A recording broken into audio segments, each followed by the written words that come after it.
Bismillahirrahmanirrahim. Assalamualaikum warahmatullahi wabarakatuh. Alhamdulillahirabbil alamin wassalatu wassalamu ala asrofil anbiya'i wa mursalin wa ala alihi wa sahbihi ajmain amma ba'du. Rabbi shrah li sadri wa yassir li amri wahlul 'uqdatam min lisani yafqahu qawli. Bismillahirrahmanirrahim. La in sakartum la azidannakum wa la in kafartum inna 'adzabi lasyadid.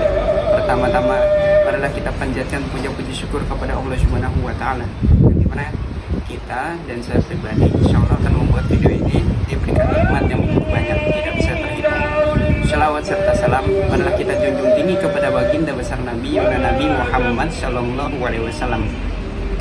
Karena beliau yang telah memberikan kita dari zaman kegelapan sampai zaman terang-benderang seperti sekarang ini, dari zaman jahiliyah sampai zaman Islamiyah sampai sekarang seperti saat ini.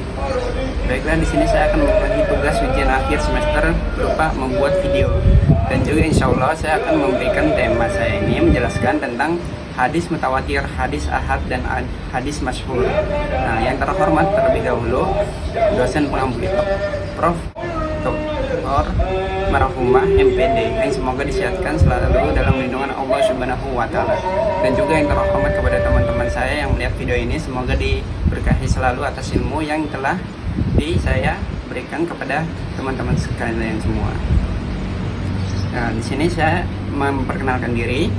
Saya Ahmad Syarif Mubarok, nomor induk mahasiswa 212040120006. Sini saya dapat di kelompok 3. Nah, insyaallah di ujian akhir semester ini bahwasanya seluruh mahasiswa Magister Pendidikan Agama Islam semester genap PAI akan diberikan tugas berupa video. Nah, pertamanya ini dari tema yang tadi itu hadis mutawatir, hadis ahad, dan hadis masyhur. Nah, di sini saya akan menjelaskan latar belakangnya terlebih dahulu. Bahwasanya hadis adalah sumber hukum Islam. Yang pertama setelah Al-Quran. Nah, setelah berkedudukan sebagai sumber, juga berfungsi sebagai penjelas, pemerinci, dan penafsir Al-Quran. Nah, tujuannya apa?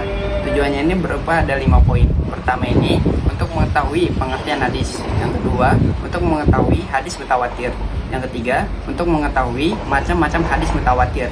Yang keempat, untuk mengetahui hukum dan kedudukan hadis mutawatir. Nah, yang kelima ini untuk mengetahui hadis ahad gitu. Nah, selanjutnya pengertian hadis. Bahwasanya hadis itu diambil dari kata bahasa Arab. Nah, secara etimologis berarti komunikasi, cerita, percakapan, baik dalam konteks agama atau duniawi, atau dalam konteks sejarah, peristiwa, dan kejadian yang aktual.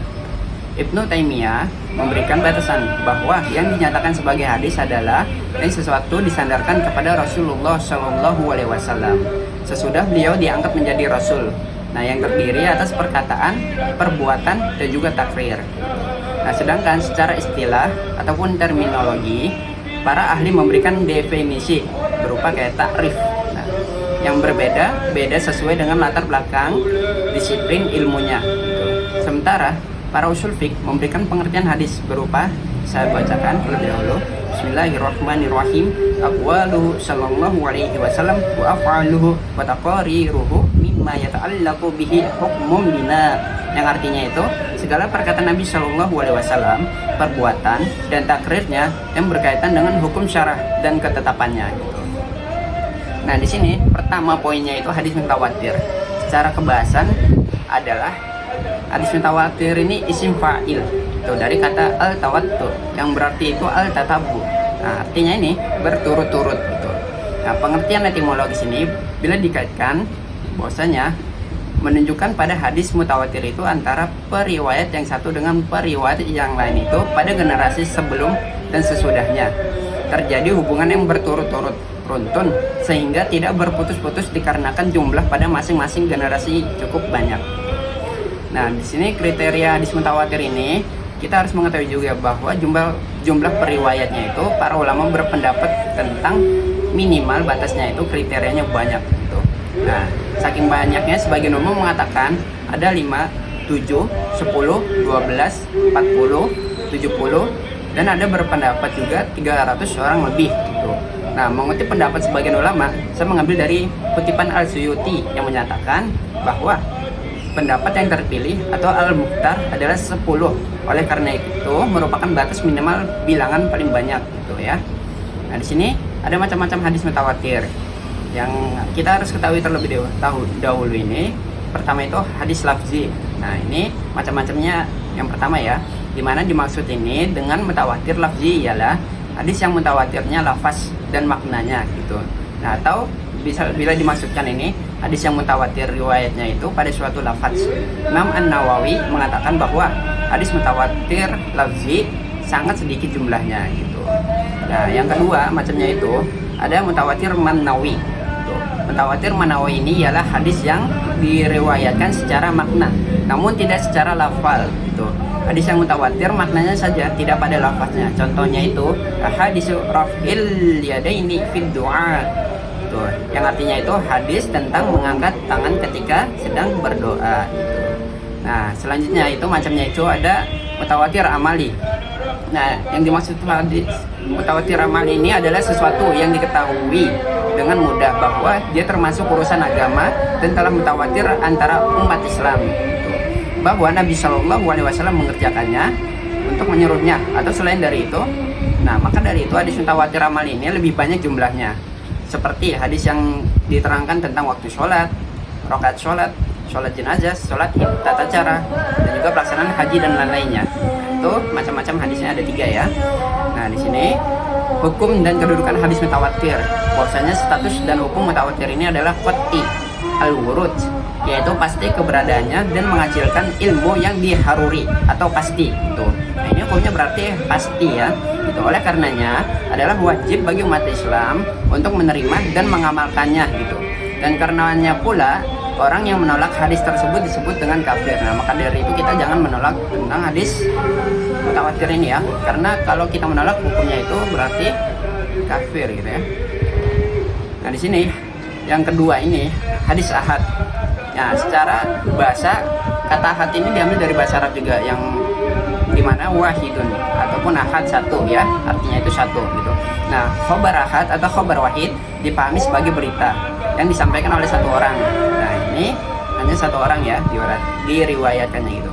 Nah, hadis ahad ini memiliki nilai nadari itu, yakni ia masih merupakan ilmu yang masih memerlukan penyelidikan dan pembuktian yang lebih lanjut. Nah, ini harus diselidiki lagi ataupun lebih dibuktikan lagi supaya lebih kuat hadisnya tersebut ya.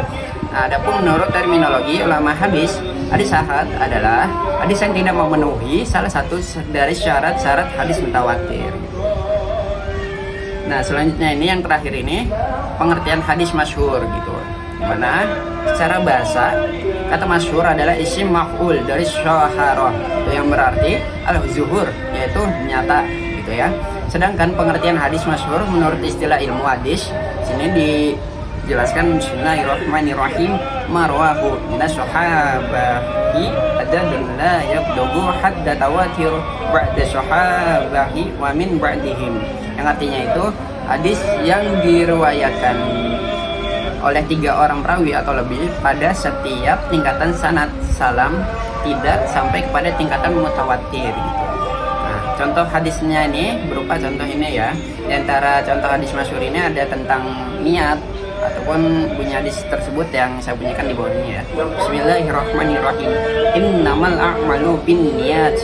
Nah, gitu yang artinya itu amal itu sah dengan niat dan seseorang hanya memperoleh apa yang diniatkannya gitu.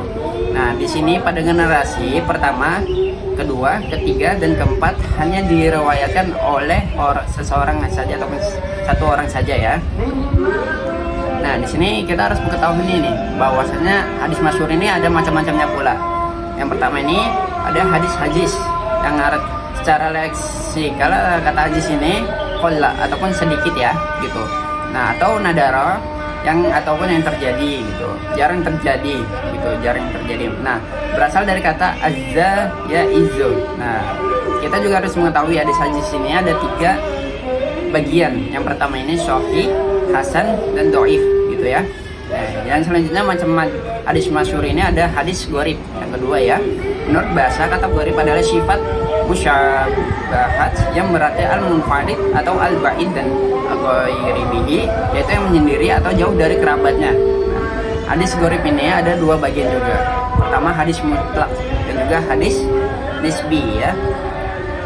Nah, kesimpulannya bahwasanya kata hadis itu diambil dari kata bahasa Arab yang berupa secara etimologis berarti komunikasi, ceria, percakapan baik dalam konteks agama atau duniawi atau dalam konteks sejarah peristiwa dan kejadian aktual. Ibnu Taimiyah memberikan batasannya nih, gitu. Bahwasanya batasannya ini dinyatakan sebagai hadis adalah sesuatu yang disandarkan kepada Rasulullah Shallallahu Alaihi Wasallam gitu, sebelum diangkat menjadi Rasul. Yang terdiri atas perkataan, perbuatan ataupun takrir gitu ya. Nah, dengan demikian maka sesuatu yang disandarkan kepada beliau sebelum beliau diangkat menjadi rasul bukan disebut dengan hadis. Nah, dari poin 3 tema yang saya jelaskan semoga diberkahi oleh Allah Subhanahu wa taala.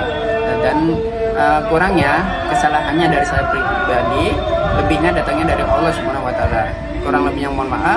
Billahi taufiq wal hidayah wa ridwan wal inayah. Assalamualaikum warahmatullahi wabarakatuh.